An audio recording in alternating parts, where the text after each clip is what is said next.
Los sistemas sensoriales, sistema visual, clase 3. El sistema visual, las vías visuales, las lesiones y escotomas en el campo visual, procesado cortical de la información visual.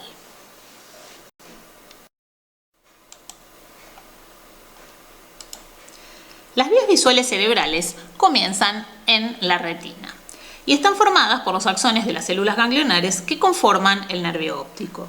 Este lleva la información visual, binocular y monocular proveniente de cada ojo. Luego, las fibras de las neuronas ganglionares nasales decusan en el quiasma óptico y forman los tractos o cintillas ópticas, junto con las fibras provenientes de las retinas temporales. En la vía visual propiamente dicha, los terminales de los axones de las células ganglionares sinaptan en el cuerpo geniculado lateral o el núcleo geniculado lateral del tálamo visual. Las neuronas talámicas visuales envían sus axones a través de vías mucho más ramificadas, denominadas radiaciones ópticas o radiaciones genículo-calcarinas, ya que van a la corteza visual primaria o corteza calcarina.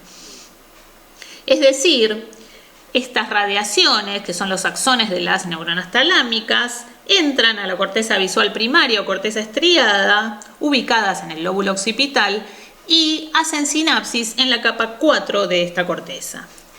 Las neuronas de la corteza visual primaria, ubicadas en ambos hemisferios cerebrales, a su vez, envían axones que sinaptan con cortezas visuales secundarias, terciarias, cuaternarias y de órdenes superiores, así como con cortezas de asociación de procesado visual. A su vez, parte de estas vías, desde el nervio óptico, en lugar de dirigirse hacia el tálamo, se dirigen hacia centros, por ejemplo, de control de reflejos pupilares mesencefálicos en los núcleos pretectales, o también a los núcleos, a los colículos superiores, a los tubérculos cuadrigéminos superiores, donde controlan el movimiento de la mirada y el movimiento de los ojos. A su vez, otras de estas fibras ganglionares, que se llaman retino-hipotalámicas, se dirigen hacia el hipotálamo y allí regulan al sistema nervioso autónomo simpático y a su vez a los ritmos circadianos. El campo visual que observamos con ambos ojos, fijando un punto visual en el espacio sin mover la cabeza o la mirada, posee zonas binoculares indicadas por la flecha negra curva y zonas monoculares. La luz reflejada por los objetos ubicados en las zonas binoculares impacta en las retinas de ambos ojos, mientras que la luz reflejada por objetos ubicados en las zonas monoculares del campo visual alcanza solo al ojo ipsilateral en la región de la hemirretina nasal. Las hemirretinas nasal y temporal se definen a ambos lados de la fóvea. Cerca de la fóvea se encuentra el disco óptico, donde nace el nervio óptico y salen los axones de las células ganglionares de la retina desde este punto, que se llama punto ciego. Y cualquier haz de luz reflejado sobre el mismo no será captado ni transducido. Sin embargo, nuestro sistema visual cerebral se encarga de rellenar esa zona ciega del campo visual con la escena visual circundante. Por lo tanto, no somos conscientes de la existencia del punto ciego. Cada nervio óptico, a su vez, lleva la información completa percibida por cada ojo, es decir, por ejemplo, en verde, toda la zona binocular más la zona monocular del mismo lado. En el otro caso, toda la zona binocular en amarillo más la zona monocular del mismo ojo. Bien, los tractos ópticos, en cambio, luego de la decusación de las fibras nasales en el quiasma óptico, llevan la información de exactamente cada hemicampo visual contralateral. Las fibras temporales no decusan. Esto ocurre porque la luz proveniente de un objeto ubicado en la zona binocular se ve reflejada sobre la hemirretina nasal del mismo lado y la temporal en el ojo contralateral. Toda la información proveniente entonces del hemicampo visual derecho viajará por el tracto óptico izquierdo. Los objetos ubicados en las zonas monoculares reflejan haces de luz solamente en la retina nasal, como indicamos previamente, del ojo homolateral. Por lo tanto, esta información también viajará por el tracto óptico izquierdo. Así, toda la información proveniente de un hemicampo visual, de exactamente la mitad del campo visual, llegará al núcleo geniculado lateral y a la corteza visual, ubicados en el hemisferio contralateral.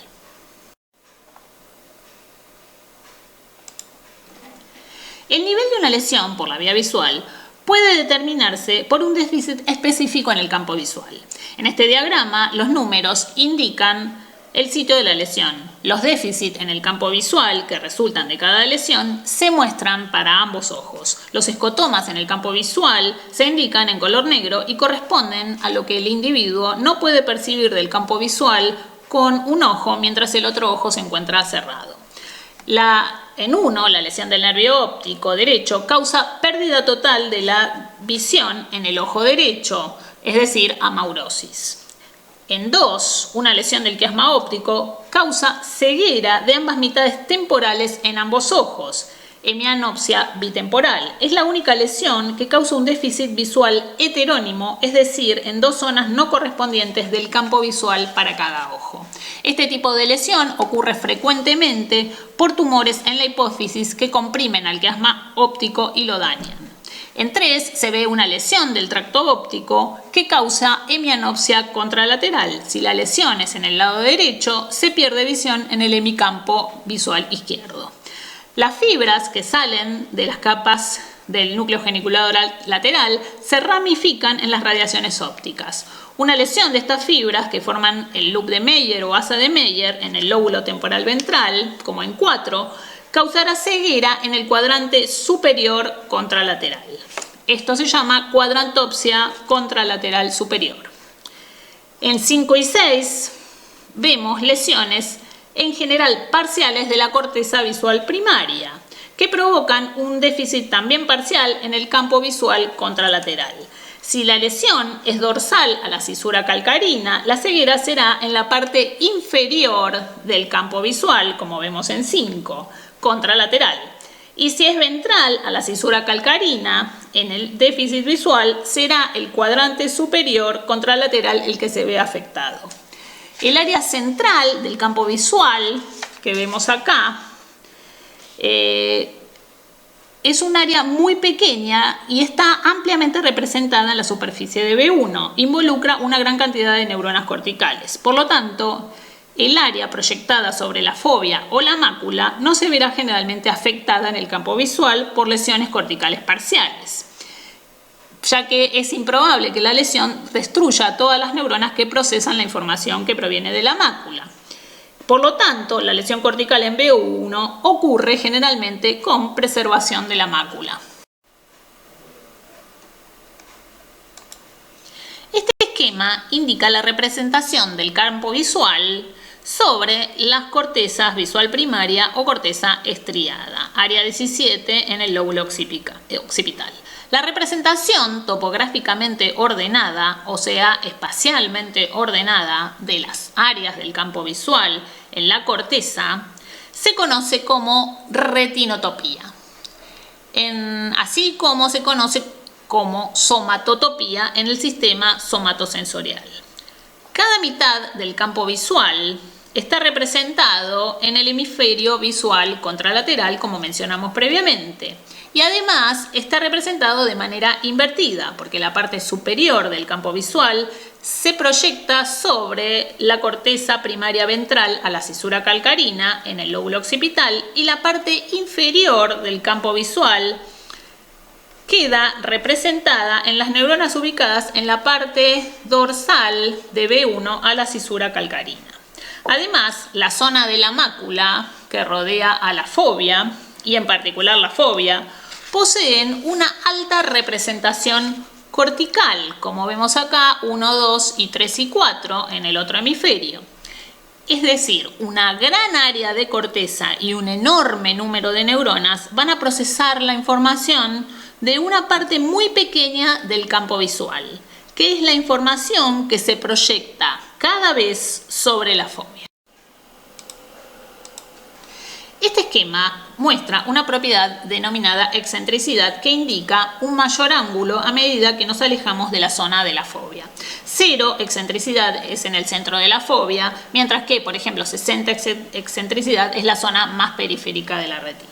En el segundo gráfico nos indica una relación entre el tamaño de los campos receptivos de las células, por ejemplo, ganglionares retinianas o las células del geniculado lateral, en función de la excentricidad. Los campos receptivos de las células ubicadas en la zona de la fobia o en el centro de la fobia son los más pequeños y pueden representar un cono sinaptando con una bipolar y con una sola célula ganglionar. Mientras que los campos receptivos más grandes estarían representados por una célula ganglionar que recibe información de miles de bastones, por ejemplo, y se ubican en las zonas periféricas de la retina. Tanto la excentricidad como el tamaño de los campos receptivos se encuentra representado en las áreas corticales de manera inversa. En el esquema inferior vemos una representación de la corteza visual primaria inflada como un globo y estirada, y esto nos da una mejor idea de la gran superficie cortical, indicada aquí en celeste, y de la cantidad de neuronas implicadas, corticales, en procesar las zonas de mínima excentricidad y de neuronas retinianas y del geniculado lateral con campos receptivos más pequeños. Esto proporciona la máxima agudeza visual. Este cubo representa una porción de la corteza visual primaria de aproximadamente 2 milímetros de largo. Estos cubos se interpretan como unidades funcionales y muchos de estos cubos se repiten formando la corteza visual primaria. Al tratarse de una neocorteza, se muestran las 6 capas características de la misma. La información del núcleo geniculado lateral del tálamo llega a la capa 4 cortical de B1, donde la información proveniente de cada ojo se mantiene separada. Al sinaptar en la corteza visual primaria, cada ojo mantiene un territorio separado en columnas de neuronas ubicadas verticalmente. Estas columnas de neuronas se llaman columnas de dominancia ocular. Aquí se observa que a esta primera columna llega información del ojo contralateral. Las capas aquí se observan en las capas blancas en el núcleo geniculado lateral, y a la columna de al lado llega la información del ojo ipsilateral, que se observan desde las capas grises del núcleo geniculado lateral. Las columnas de dominancia ocular se observan principalmente en la capa 4 cortical de B1, y luego la información se combinando la información que proviene de ambos ojos. Las columnas de dominancia ocular se forman durante un periodo crítico del desarrollo postnatal que dura varios años, aproximadamente 6 años. Si no se forman porque un ojo es más débil y no responde bien a los estímulos lumínicos con actividad eléctrica, por ejemplo, en casos de alta miopía, cataratas congénitas o estrabismos severos, el ojo más débil no formará columnas en la corteza visual y su territorio será ocupado por el otro ojo más fuerte y más activo. Y si no se corrige durante el periodo crítico, ese ojo, el ojo débil, perderá nitidez visual durante toda la vida del individuo. Por otra parte, este cubo posee microcolumnas de orientación espacial. Están formadas por columnas verticales de neuronas que responden preferencialmente a una dada orientación del estímulo. Por ejemplo, el estímulo serán barras de luz y el conjunto de columnas de orientación responden sucesivamente a todas las orientaciones de los estímulos en los 360 grados. Esto representa, por ejemplo, la orientación de los bordes de los objetos. Este cubo de corteza funcional en su conjunto se denomina hipercolumnas e involucra además a otras neuronas ubicadas en unas estructuras también columnares llamadas blobs de color. Las neuronas en los blobs responden muy bien a los estímulos cromáticos y a las diferencias de color, y son ricas en citocromo oxidasa. Esto nos permite detectar los blobs, por ejemplo, mediante reacciones enzimáticas sobre cortes de cerebro. Como dijimos antes, entonces esta imagen muestra experimentos que se realizaron con animales para determinar que hay neuronas corticales de la corteza visual primaria que responden principalmente a la orientación de los estímulos. Por ejemplo, una barra de luz en este estímulo con este ángulo hace que determinadas neuronas respondan más que otras. Por ejemplo, hay neuronas que responden principalmente a una barra vertical. ¿Sí? Se presenta el estímulo y la frecuencia de potenciales de acción que dispara esa neurona cortical corresponde a un estímulo, a una barra vertical. Entonces, cada una de estas columnas va a tener todas neuronas que responden a las mismas orientaciones del estímulo. Las diferentes modalidades de los estímulos son procesadas en forma paralela por el sistema visual. La retina descompone las características de las imágenes en sus diferentes componentes. Forma y bordes, textura, color, tamaño, posición espacial, movimiento, velocidad del movimiento, profundidad, estereopsis, que permite también detectar las estructuras tridimensionales. De este modo podemos distinguir tres tipos bien diferentes de células ganglionares, que responden mucho mejor a determinadas características de los estímulos visuales. Las parvocelulares o P, las magnocelulares o M y las coniocelulares o K. Los de tipo parvocelular tienen campos receptivos pequeños, son muy sensibles al color y son sensibles a la forma de los objetos, a la orientación de los bordes del contorno de estos objetos, al tamaño y a la textura. Mientras que las M poseen campos receptivos mucho más grandes, son más arborizadas y sinaptan con un mayor número de fotorreceptores. Detectan estímulos a una alta frecuencia temporal, mientras que las P detectan estímulos a alta frecuencia espacial. Y las M son muy buenas para detectar objetos en movimiento y la velocidad de los mismos. Solo detectan diferencias de brillo y contraste, pero no son buenas detectoras de los estímulos cromáticos. Las células ganglionares K están muy especializadas y están involucradas en la detección de color, sobre todo proveniente de los conos azules, y comparan esta información con los otros dos tipos de conos verdes y rojos. La información de las células ganglionares P llega a 4 capas del geniculado lateral, mientras que la información magnocelular, o sea de las células M, llega solo a 2 capas del núcleo geniculado lateral. Es decir, que esta información se mantiene separada. También las células K envían información a zonas intercapas, indicadas por estos triangulitos. Esta información se mantiene separada en las cortezas visuales, aunque existe una alta interacción entre las vías paralelas en las diferentes cortezas visuales a diferentes niveles, pero la información jamás se mezcla.